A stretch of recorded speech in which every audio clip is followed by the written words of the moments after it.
Nous allons voir qu'un accord collectif peut avoir un effet substitutif au contrat de travail, spécialement s'il s'agit d'un accord de performance collective instauré par une des ordonnances Macron.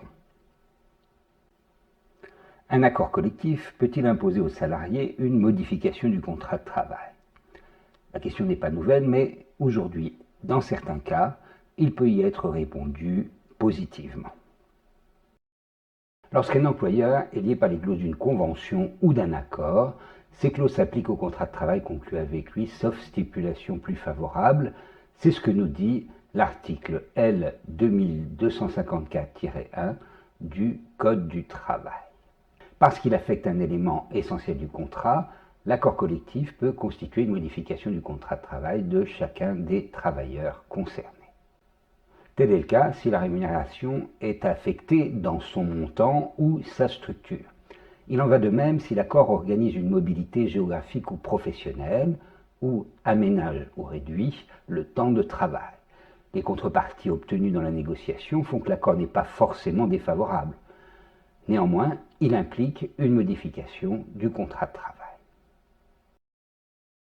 C'est en tout cas ce que nous rappela la jurisprudence pour les accords d'aménagement du temps de travail dans un cadre supérieur à la semaine.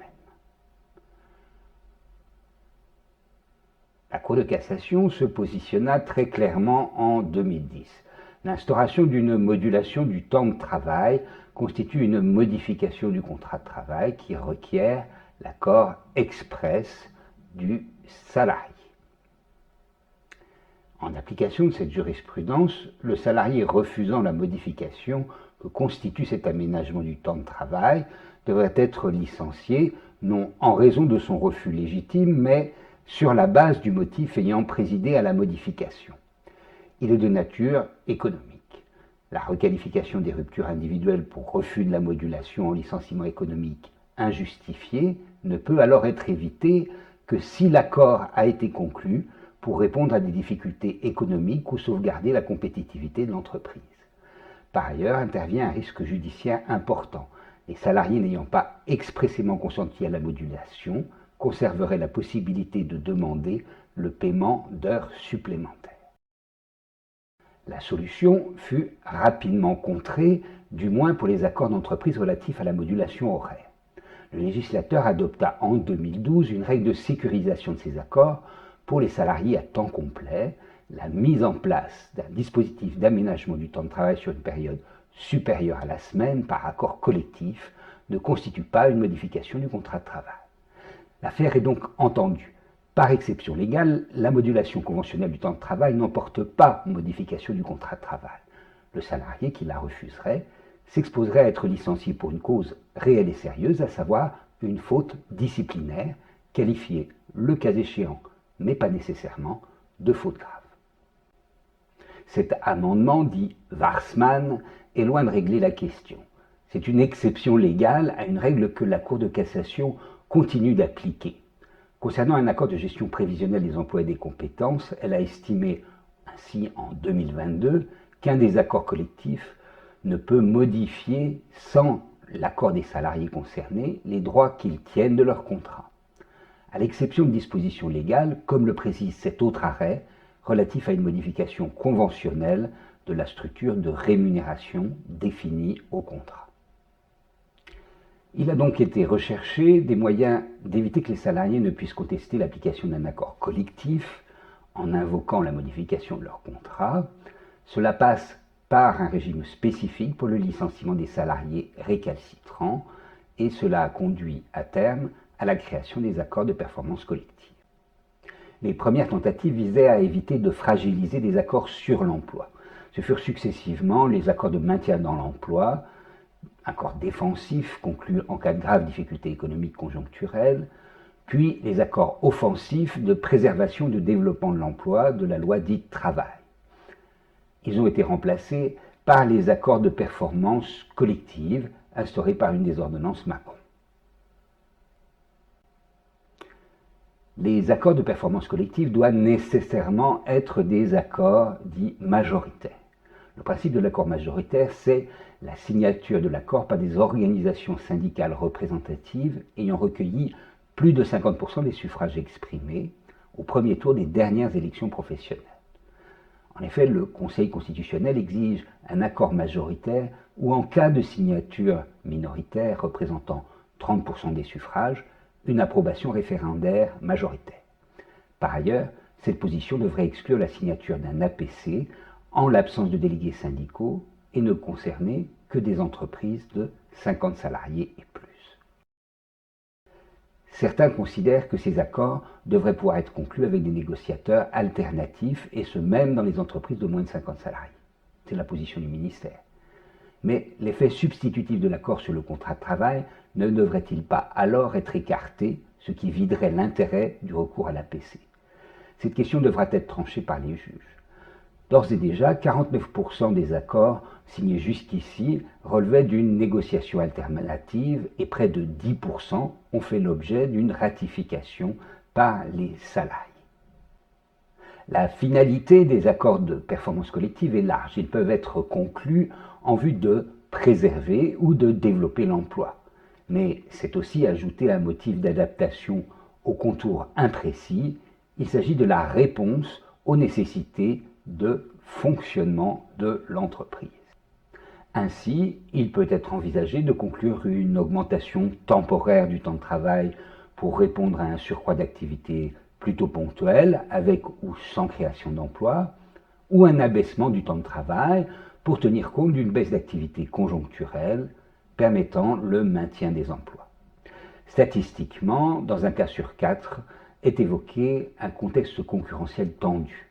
La situation de pandémie liée à la Covid-19 a aussi pu être invoquée.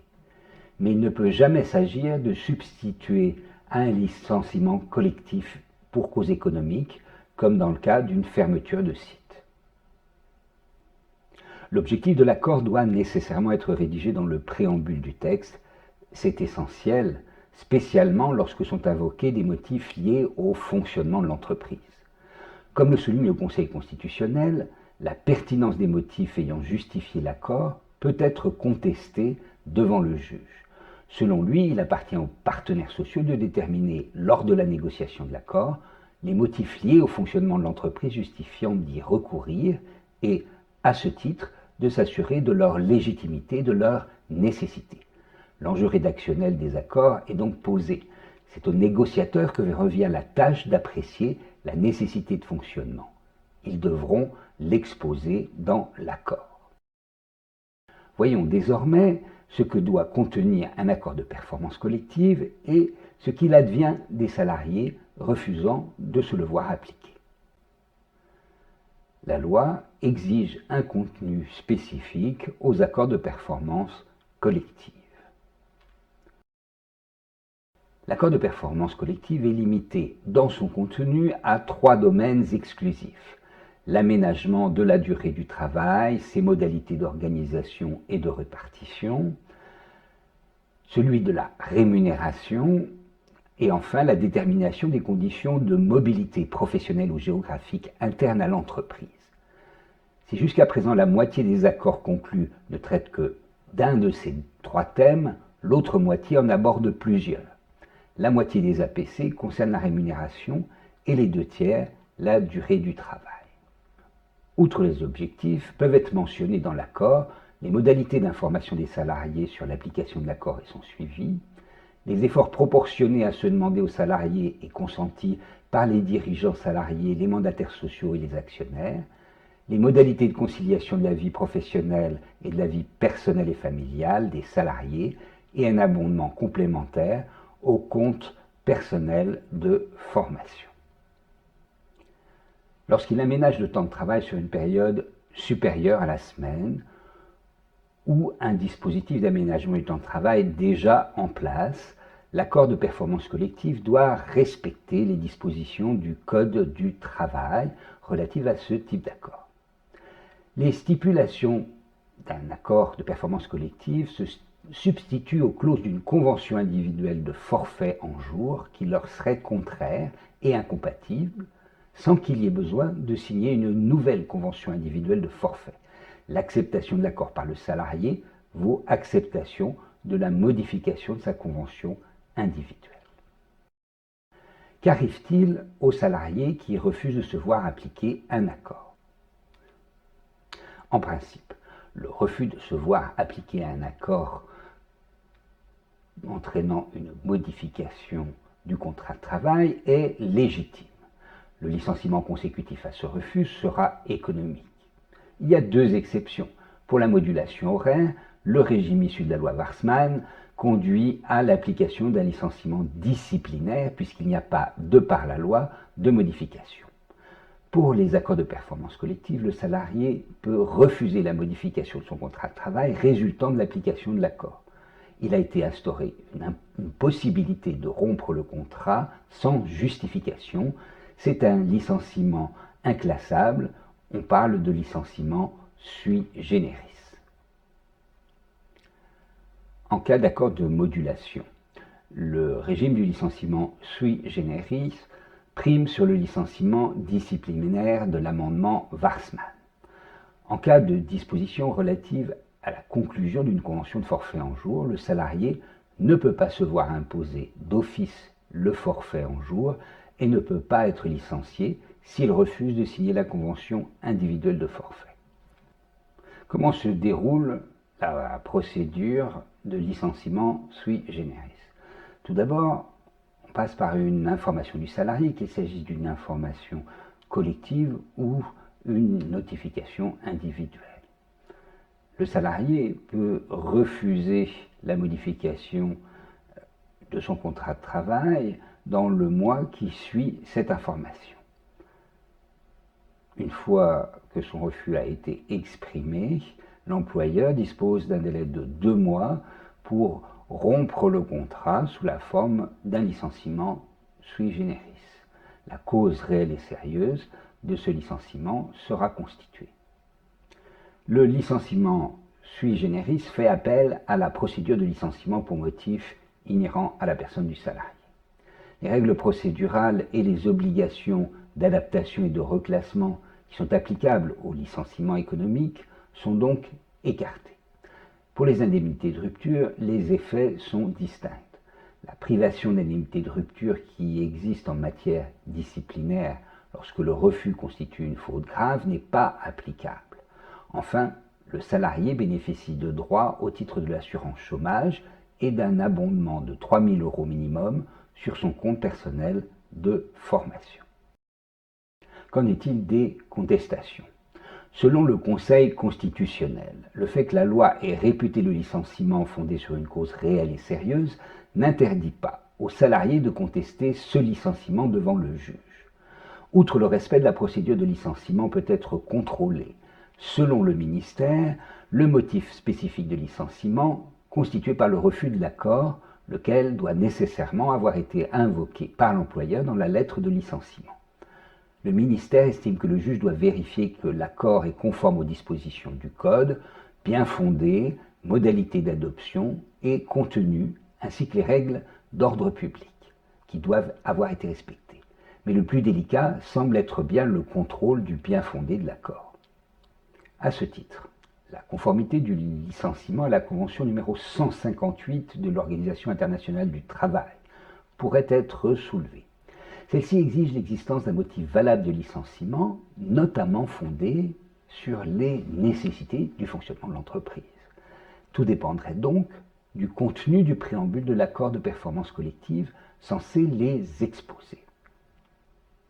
Cet examen de conventionnalité pourrait être limité.